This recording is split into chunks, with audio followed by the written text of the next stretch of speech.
Merry Christmas, everyone. I come bearing gifts of me covering these spoilers today. Because, I don't know, normal people probably take off during this holiday, but not me because I am not a normal person, and the One Piece spoilers must continue to flow.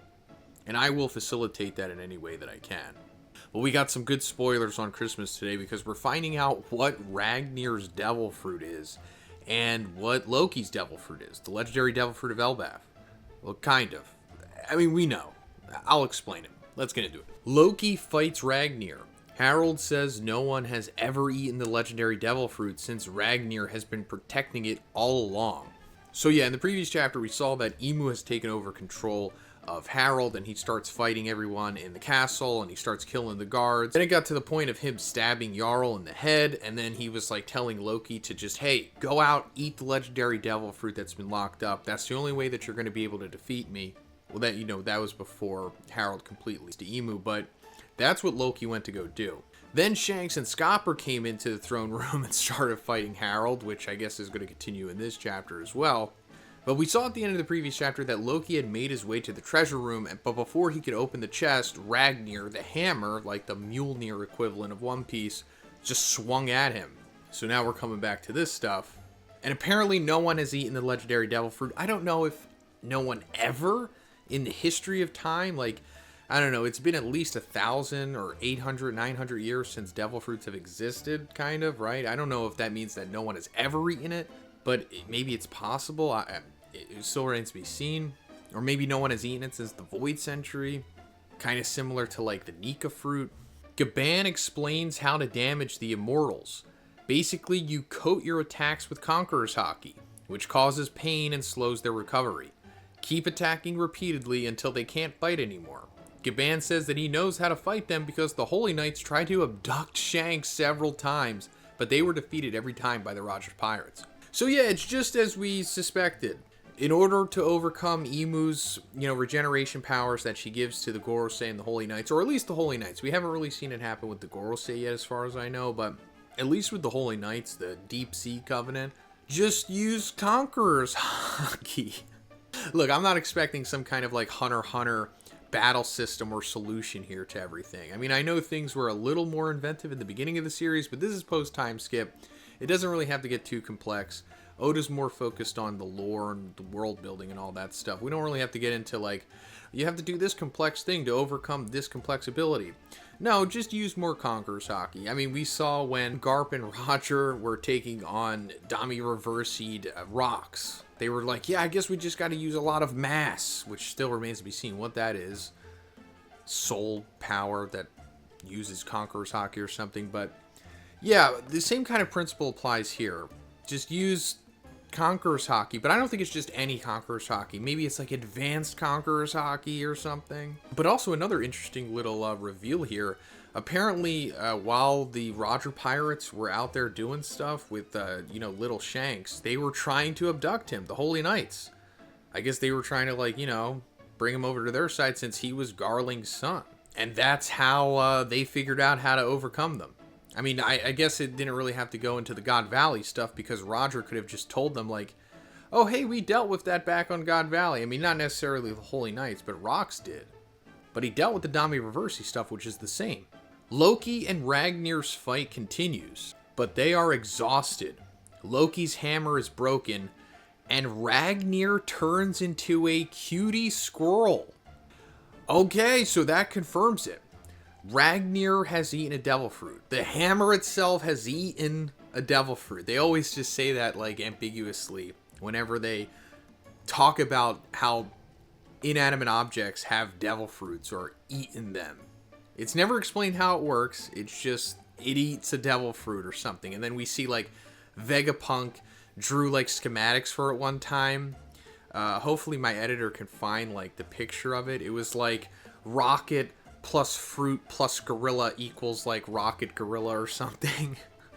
But yeah, somebody fed Ragnar. So based off of that, we can assume this is the Ratatoskr. Man, I don't know if you guys remember when I first started covering Elbaf. I wasn't really good with these names, which is interesting because, if any names that I should be good with, it's like the European ones. Since I guess, you know, my bloodlines are from various lines in Europe. Not really like Scandinavia the way that this is, but still. I'm better with the Japanese names than with the Norse names, but Ratatoskr, right? Is that it? Let me know in the comments how wrong I am. Give me some engagement, please. Anyway, he's basically just like the Norse mythical squirrel, right? On Wikipedia, it says it's a squirrel who runs up and down the world tree Yggdrasil, which is, you know, like the Adam tree in One Piece. That's the equivalent. To carry messages between the eagles perched atop it and the serpent Nidhogger, who dwells beneath one of the 3 roots of the tree. So yeah, this is the devil fruit that Ragnar has, Ratatoskr, which I guess is going to be like mythical Zhoniin Ratatoskr or whatever name that Oda wants to use for this, but this is what it's based on, more or less. But first, let's talk about our favorite Japanese snack subscription box, and that's Tokyo Treat. Because this month's box is New Year snackings, and it's filled with snacks that are all about good luck and fun flavors. It also comes with a booklet that explains every snack in the box, as well as Japan and its culture. First, I tried the truffle cheese bites. These are super crispy and flaky, and have this rich, creamy cheese filling inside with that awesome truffle flavor. Then I tried the red bean taiyaki. I love taiyaki, and the red bean filling is so chewy and super interesting. Then I tried the Narami candy. I've never had this before, and it's kind of fun. I'm sure I'm not doing it correctly, but you should try it for yourself. It has like this really nice sweet taste to it. Then I tried the chocolate mint ice cream Kit Kats. If you love mint chocolate, well, this is the apex of this flavor. It tastes just like the Baskin Robbins mint chocolate ice cream. So guys, you can get your very own Tokyo Treat box by checking the link in the description, and make sure you use code Zhoniin for $5 off your first box. Thanks, guys. The squirrel accepts Loki and opens the devil fruit chest. Loki eats it. His hand turns into claws, but only his silhouette is shown. Loki versus Harold continues while Loki's shape still isn't clear, only a silhouette. So there were some theories out there that maybe Loki didn't eat the devil fruit and that he was just lying about eating it and he was keeping it intact or whatever, and that the sea stone wasn't actually affecting him. No, he actually did eat the devil fruit and he has transformed. And as we're seeing here, it's not like a Nika analog fruit. It's not some kind of sun god thing. He has claws. So what I've actually seen from some additional spoilers is that the silhouette looks like a dragon. So that probably means that, and this isn't confirmed, we're just taking a guess here, but it seems likely that the devil fruit that Loki has eaten, the legendary devil fruit of Elbaf, is the Nidhogg, or the Nidhogger, the thing that we just talked about.